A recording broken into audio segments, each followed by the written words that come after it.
मैया सोना को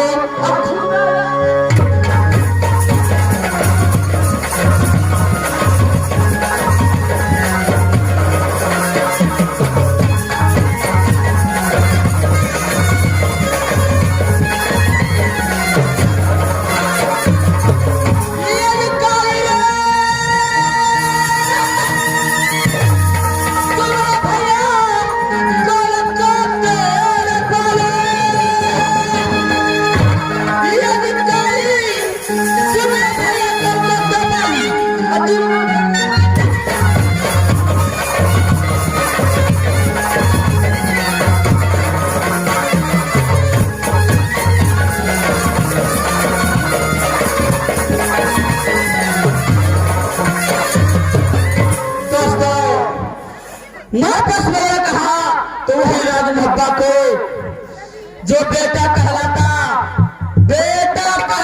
नामी हाथों जो गोदी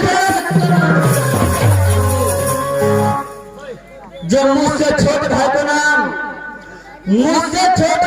नाम इंद्रजीत कुमार पड़ता है तो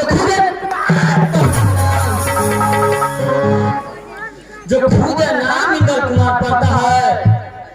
जब मैं पैदा लिया राज मोहब्बा के अंदर, जब मैं 10 वर्ष का था और इंद्रजीत 5 वर्ष का, तो ये परम का चंडाल चाचा रोल सिंह ने नाम लिखा दिया कहा तो वही मधुपुर कॉलेज जाते जाते समय बोला कि देखो बेटा इंद्रजीत कान खोल कर सुन ले, जब तक मोहब्बत से रुदल नाम का परवाना नहीं जाए तब तक मोहब्बत वापस मत आना। जिस दिन बिगड़ा उधर मोहब्बत वापस आ गया सरकार का 12 बरस गुजर चुका है, अभी तक मोहब्बत से ना कोई चिट्ठी ना कोई खबर आया है। ठीक है, ये इंद्रजीत रोज की रोज कॉलेज जाने में लेट करता है। इस वक्त जो है इंद्रजीत का आवाज लगाता हूँ, दोनों भाई मधुपुर कॉलेज पढ़ने नहीं चलेंगे।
कहलाता है हृदय का, जो बेटा कहलाता है हृदय का, तो जो दिखना भी फुला के बताऊंगा, जो खुदी भाती में तबिया रहेगा, जो खुदे भाती में तबिया रहेगा, तो जाति को नाम से पीछे कर बनता है, जो मुझसे बड़ा भाई तेरा, जो मुझसे बड़ा भाई तेरा इंद्र कुमार है, तो मेरा नाम इंद्रजीत कुमार पड़ता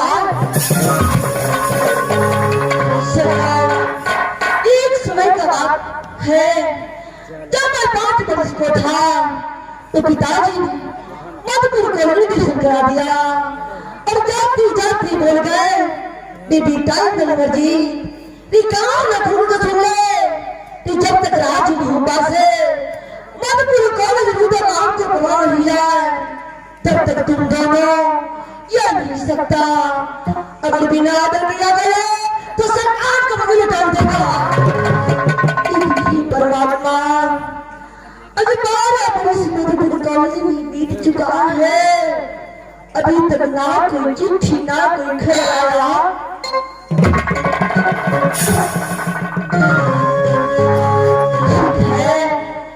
मैं आपसे अपनी भैया को पास जा रहा हूँ, उसके बाद दोनों मिल करके मधुपुर कॉलेज पढ़ने के लिए जाएंगे ना।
आखिरकार क्या है जो आप तुझे पढ़ने लिखने में दिल नहीं लगता है?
जब तुझे दिल हो चुका है क्यों न चलो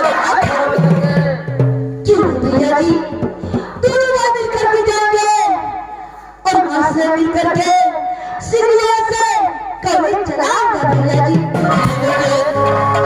ये तो बात तो सही है कि दोनों भाई मिलकर ऊपर चले जाएंगे, लेकिन इस बात को पता चलता लोग सिंह को नहीं होना चाहिए। भैया जी इस बात का पता इन्हें पिताजी को नहीं चलेगा भैया जी।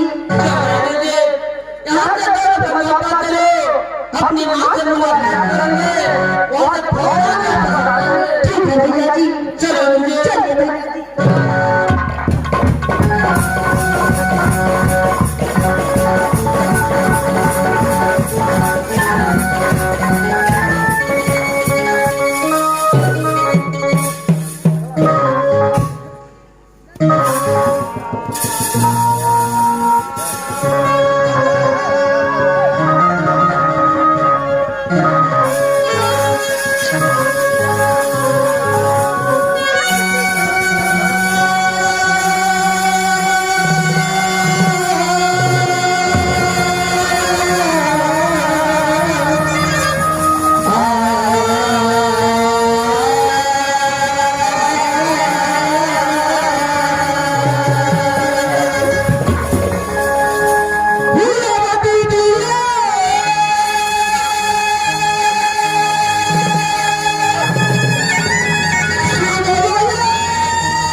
राजी करेगा की नाम राजा साथ की माता की नाम सती की कहा कि सती की काकी रोटी से 7 पुत्र और 1 पुत्री पैदा हुई ये 6 पुत्र के नाम इसलिए किसी छत्ते का करा करूंगा ये बड़ा भाई के नाम बड़ा भाई के नाम सुधार करने और मेरी माने सही में मेरे नाम रखी है सती सोना ये सोना सोना प्रेम बतलाओ सोना चांद कहीं ना जाए लोग तोड़ के सोना कहाँ पे ला देना होगा अगर लगे सोना तो दुर्गा मेरी माँ जाती मेरी बेटा इंद्र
कहते होंगे कि मां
में थोड़ा दिन मोहब्बत है, यहाँ से चलो मिलिए। भैया जी वो बात को सुना पिटवा चुका हूँ, लेकिन सामने देखिए ये कैसा सुंदर बाग दिखाई देता है। तुम्हें देखने वैसा होगा, तुझमें जाओ उसमें घूमो, तुम कैसा होगा भैया जी? बगीचा में घूमने को मिर्चा लग चुका है। भैया जी मेरा दिल चाहता है कि इस बाग में दोनों बार घूम करके उसके बाद रात घूमवा चलो भैया जी। अब तो मेरा छोटा भाई है, जब तुझे मिर्चा लग चुका है इस बगीचा में घूमने के लिए, चलो ये फौज इस बगीचा में घुमा के लाता हूं। क्यों नहीं भैया जी, चलो चलिए भैया जी।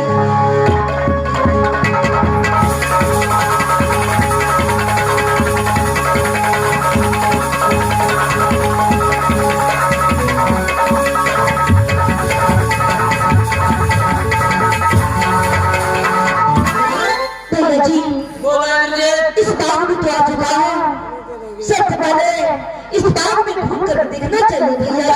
चलो घूमने के लिए चलो। चलिए भैया ठीक है।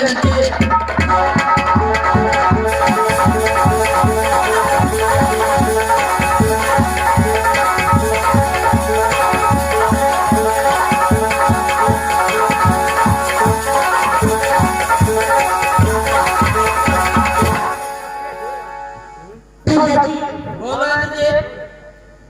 इस बाग में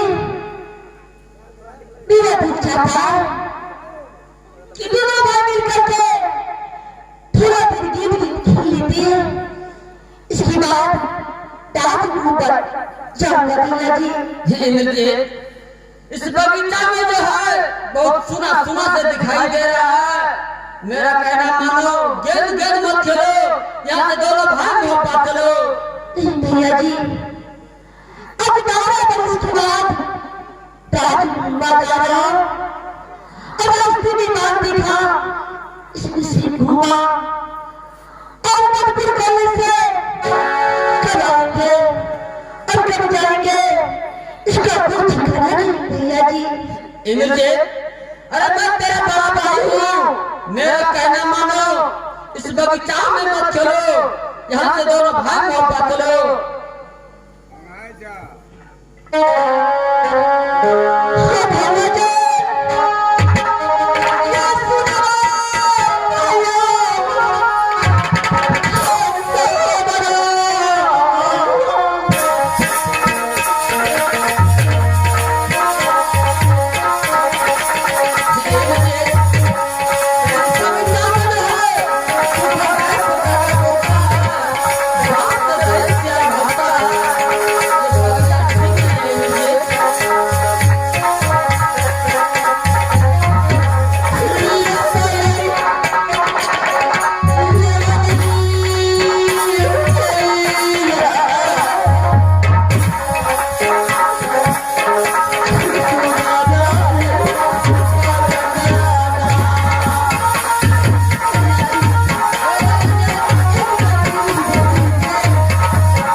बताइए कौन ऐसा सेठ है भैया जी जो मेरे भैया जी आप छोटी भाई की साथ में शर्त रखना चाहता है भैया?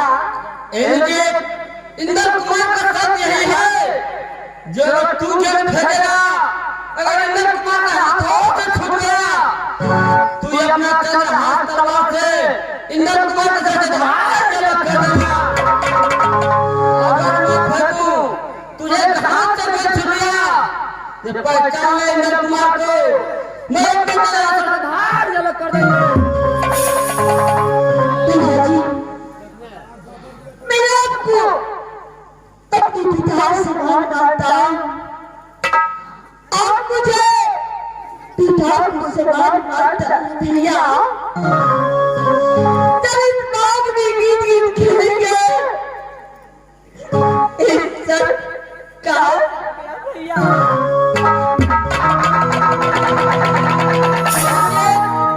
जब तक सच निकलेगा तब तक इंद्र कुमार आप नहीं छोड़ सकता है। भैया जी यदि आपका यह विचार है तो ये सब मुझे मंजूर है भैया जी। आगे पीछे सोच समझ कर बोलो। भैया जी मैं आगे पीछे सोच कर बोल रहा हूँ, ये सब मुझे मंजूर है भैया जी। जब तू ये सब मंजूर है चलो बाद में गेम खेलते हैं। चलिए भैया जी चलिए भैया।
भैया जी मैं सच बोलता हूँ, मेरा बाप की नौकरी है भैया जी। झूठ मत बोल, मैं तुम्हारे पास में दिल फेंका हूँ। भैया जी आपको जानता हूँ, इंद्रजीत कभी झूठ नहीं बोलता है भैया। मैं सच बोलता हूँ, मेरा बाप की नहीं है भैया। आप हो इंद्रजीत, मैं तुम्हारे पास में फेंका हूँ। चल मेरे हवाले कर। भैया जी जब मेरा बात की होगा तो आपको पास में रख देता भैया। मेरा पास की नहीं है, मैं आपको पास में की होता भैया।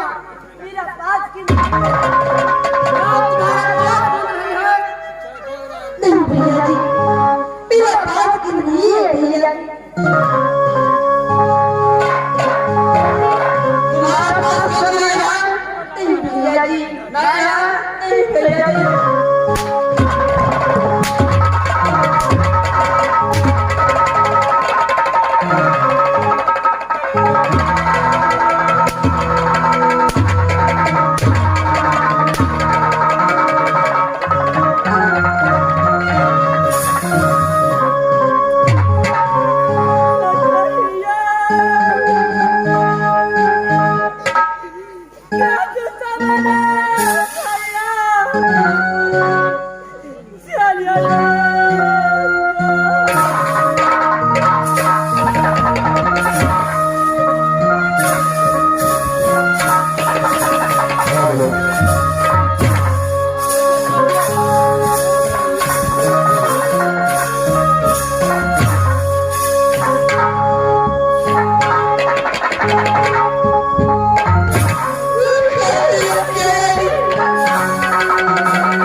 सबसे पहले मैं अपनी माँ सुना को प्रणाम करता।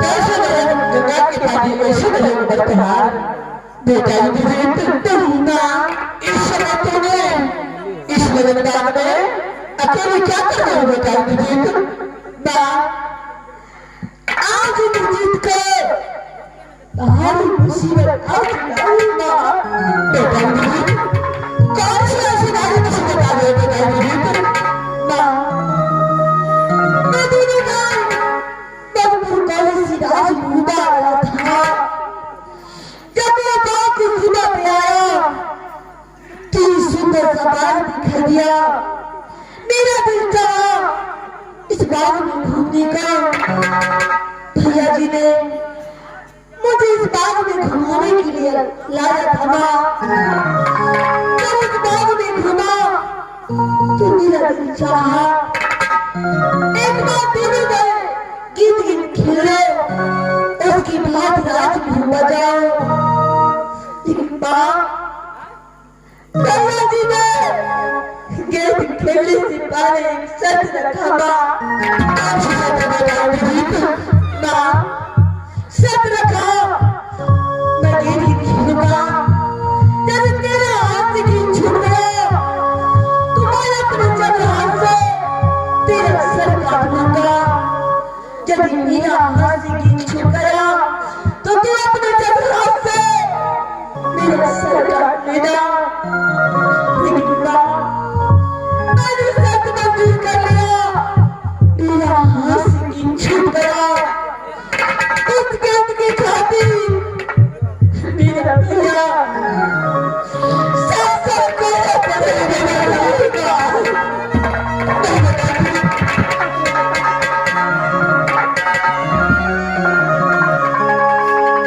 मैंने एक रात की छुट्टी लेकर के इस गीत को खोजने के लिए आया हूँ मुझे मदद करो बेटा हर गेट पे हाथ लगा कर बात में छोटा गेट की मदद तुम यहाँ से नागपुर कॉलेज वापस चले गए बेटा माँ तेरे गीत की भी लगा तो मेरे भैया जी मुझे सर काट कर सच बराबर कर देगा माँ तुम्हें कुछ नहीं करेगा तुम्हारे मेरे भैया जी तुम यहाँ से वापस चले गए बेटा माँ मैं गीत के बिना नहीं जाऊंगा मैं गीत खोजने के लिए जा रहा हूँ बात मानो बेटा नहीं माँ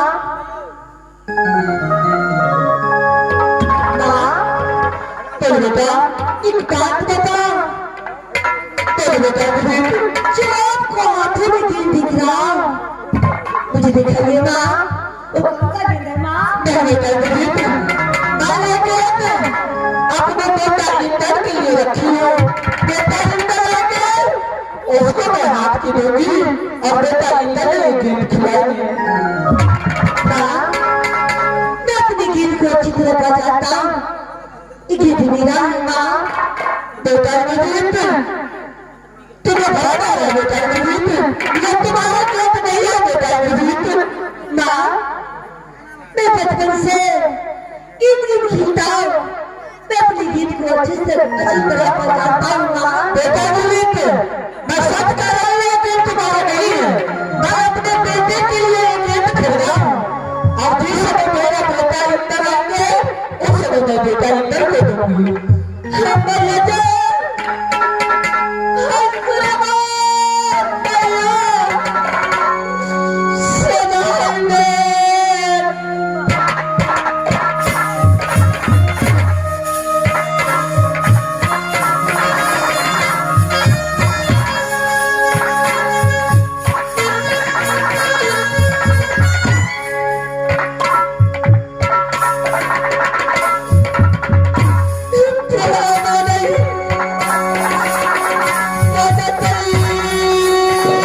नहीं